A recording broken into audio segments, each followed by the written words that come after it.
Hello and welcome to today's episode of Piano TV. I am Allysia, your host, and some of you might know that I've been using Instagram a little bit more lately. I use Instagram to post food, but I've also started playing around with this stories function just to do like day-to-day life stuff. So if you want to come follow me over on Instagram, I'll have it linked below, but it's Allysia Face.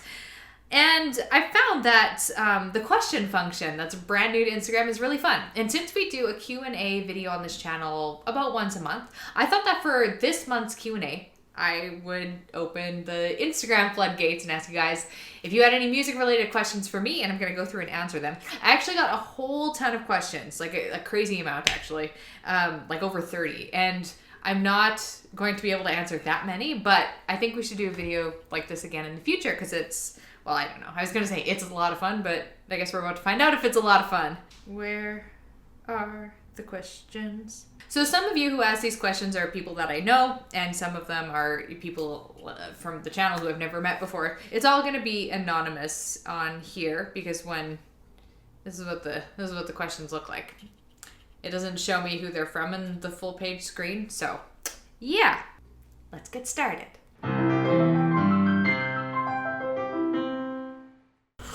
First question, actually, no. Sorry, I'm doing this I skipped a whole bunch. Okay, I'm just gonna go in order. When did you decide to be a piano teacher?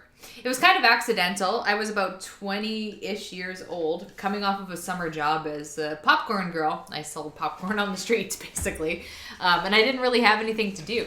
But I was taking my grade 8 RCM, and I reconnected with my teacher, Christine, who you've met if you saw the interview with her. And she was like, hey, how do you feel about being a piano teacher? I could train you.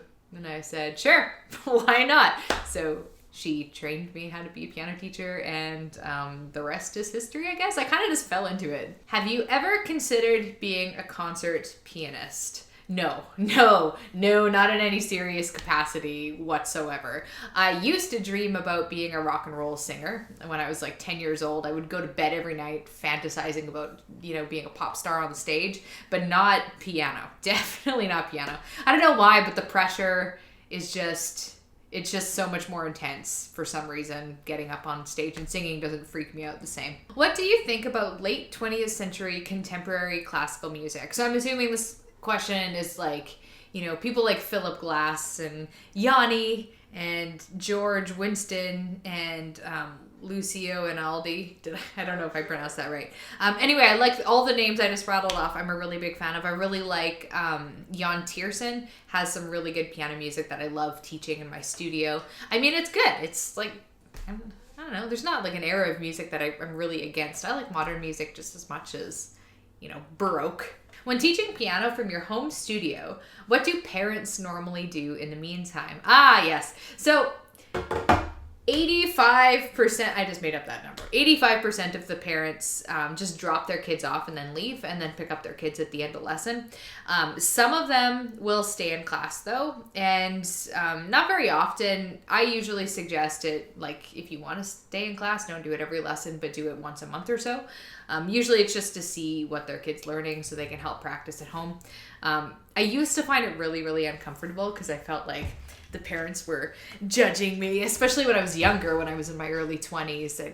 The parents were older than me, so I felt like I was kind of under a microscope. But yeah, it's cool. Everyone's fine. It doesn't bother me anymore. Who is your favorite composer?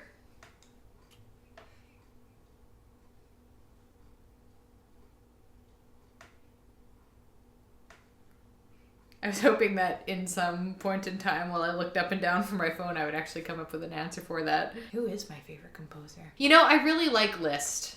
I like Liszt's music, and I like him as a human being.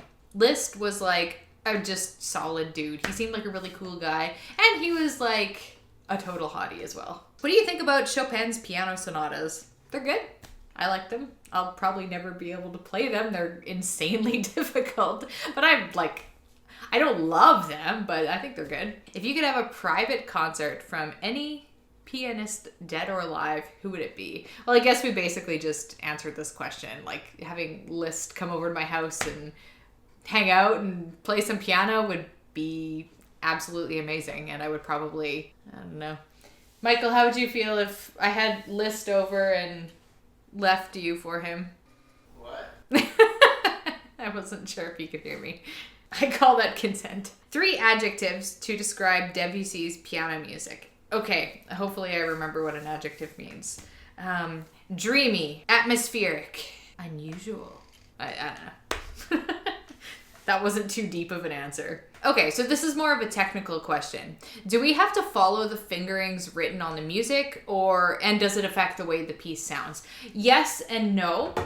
Different fingers hit the keys differently, right? So if a pattern says 4-3-2 and you want to do 3-2-1, it's going to have a stronger sound if you do 3-2-1 because they're stronger fingers, whereas 4-3-2 is going to be a little lighter. This is a really, really simplistic explanation. But yeah, it does affect the sound a little bit, but at the same time, I don't think you have to take the editor's fingerings as law. I always try them. So if I see fingering and I'm like, oh, that's really weird, I'll try it out and see if I can figure out what the purpose of that fingering is, because usually they're smarter than me and there's a reason, even if it seems weird. But sometimes I'm just like, you know what? I'm not going to change my finger on the same note 20 times in a row. Although that does add texture to hitting one note a bunch of times. Like, it changes the sound. So yeah, I don't know. This is turning into a convoluted answer, but I always try the fingerings. I don't always obey them. They do change the sound. I trumpet played with pianists before. Soon I'll accompany a musical singer on piano. Anything I need to know? Well, I actually did an entire video on being a piano accompanist, so I would go there because I'll go in way more detail into that video. I'll have that linked. Editor, link it below, please. Yeah, I don't think there's anything I could add to that other than it's super, super difficult. And I'm probably not the best person to ask about it because I'm not very good at it. What is the most challenging piece you've ever played? I think the hardest one I've ever learned was Liebestrom No. 3 by Liszt. I feel like Liszt is the subject of today's video. And it's not, okay, it's a tough song, but it's not like, you know, Goldberg variations tough. It's not Chopin Piano Sonata tough.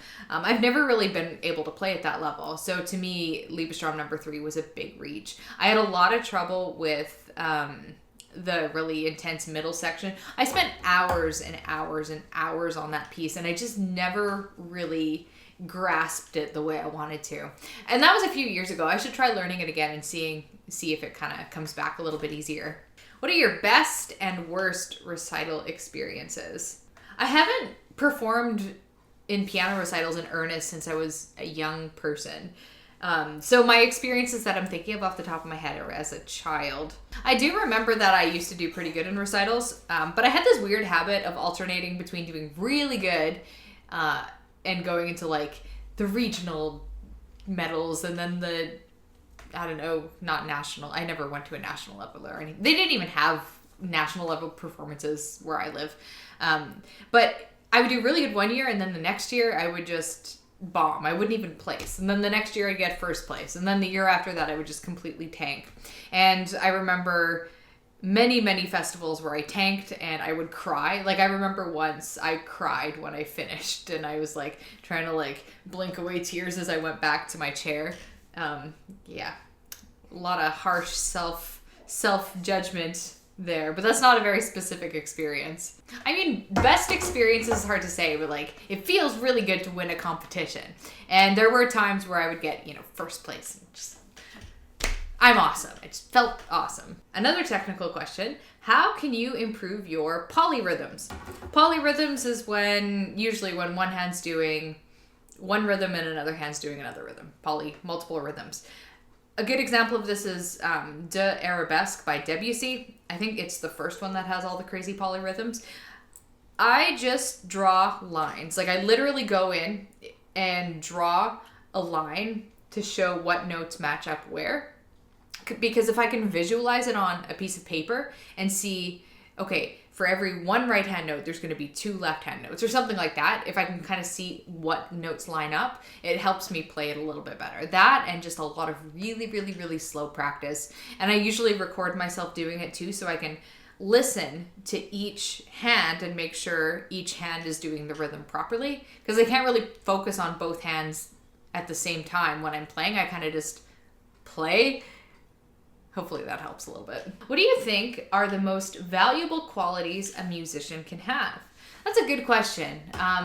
again, I don't really know that I'm the person to give a good answer, but I think being flexible is a really important thing as a musician. Of course, I have to back that up with an explanation. I don't know if I have one. I haven't had a lot of sleep. I have a baby, okay? I can't explain everything. This video is falling apart. I'm falling apart. Maybe cut this part out. My husband's judging me from the other room.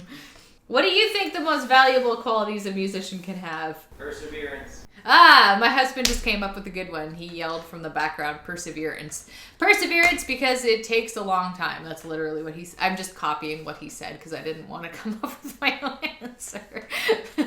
But it does take a lot of grit to be a musician, and you have to really know how to self-motivate. A lot of things in life externally motivate us, like, you know, when we have to show up at a job at 9 in the morning, that's an external motivation. But with music, we have to create motivation from the inside, and I think that's where a lot of people just kind of fall because it's hard. It takes discipline to do that. So yeah, perseverance. Thanks, Michael. What do you like most about music? I like that it gets my soul. So for example, if I put on Kid A by Radiohead, that album just like, it just is the radio of my head. I don't know that I've ever been more lame than I am right now. How many years had you been playing piano when your sight reading just clicked? Oh man, like a long time. I don't think I ever started feeling really secure with my sight reading until like 5 years ago. And even now, like I've never been a really awesome sight reader. And that's part of the reason why I push my students a lot, because I just didn't push myself when I was younger. And yeah, I've had to do a lot of catch up as an adult. So yeah, I basically had to play for, when did I start piano? I don't know. Like, I probably had to play for 20 years before I felt like, yeah, I got this. I can do this. But that's not true of everyone. That's just, I learned by ear a lot. Are you playing in a band currently? I think someone I know asked me this. Also, the answer to that is yes and no. Technically, our band has not broken up, but we haven't jammed in a while because everyone in the band has babies, including me and my drummer. You're my drummer! It's called The Criminal Kid. You can check us out on Bandcamp. What has been your biggest challenge as a musician, and how did you overcome it? You guys are deep. This is deep. Michael, what's my biggest challenge as a musician? Your personality. I think, okay, if I'm being real, my biggest challenge as a musician is the fact that I am not a very good songwriter on my own. And I've kind of, I don't know if that's like a challenge so much as just it's more of an obstacle. I've always felt more comfortable in a band as opposed to solo, because I feel like I'm not a detail person. I'm more of a big picture person. I can like create a song structure, I can build a melody, but I rely on other people to fill in a lot of the gaps to make it more musically interesting. Yeah, that would be more of a shortcoming though. It's not really a challenge. It might have been a challenge I had in the past, but I've acknowledged that's just how I am. So, I know who asked this question. Do you make color associations with your musical expression? I don't know. In the past, I researched, because composers have had different theories on color and how like C minor is a red tone and G minor is like green or something. I can't remember them all anymore. But I used to really explore that, and I would try writing in different keys and see if it like affected, I don't know, what I saw for color. When I kind of listen in color a little bit. I'm not, what's the word for people who hear in color though? Because there's an actual word for that. Synesthesia. I'm definitely not one of those people. I can't even fathom what that would be. That would be awesome, I think. I don't know. Maybe it's not awesome. But if I'm listening to, say, Debussy or something, like Debussy is very pastel to me whenever I'm listening to it. Like, it reminds me of like fluffy white clouds in the sky and stuff. So maybe I don't think so much in colors as I do images, which contain colors. That's it. Those are, okay. That was like 19 questions, I think. That was amazing. Thank you for marathoning through all of this with me. I had a lot of fun answering your questions. Hopefully some of them were at least a little bit useful. My brain doesn't always do the thing when I want it to do the thing, but I tried.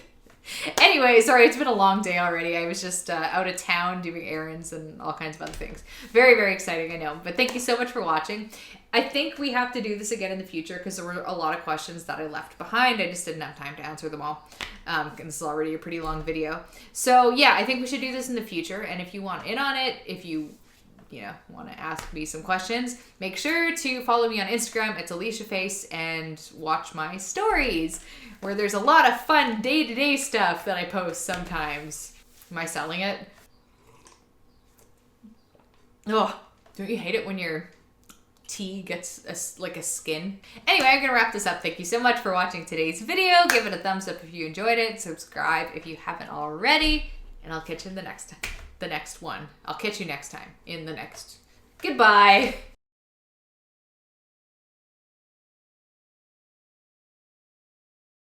Stravinsky. You want Stravinsky over? Yeah. What do He you... wasn't really a piano player, but... No, not really a piano player. Are you gonna leave me for Stravinsky?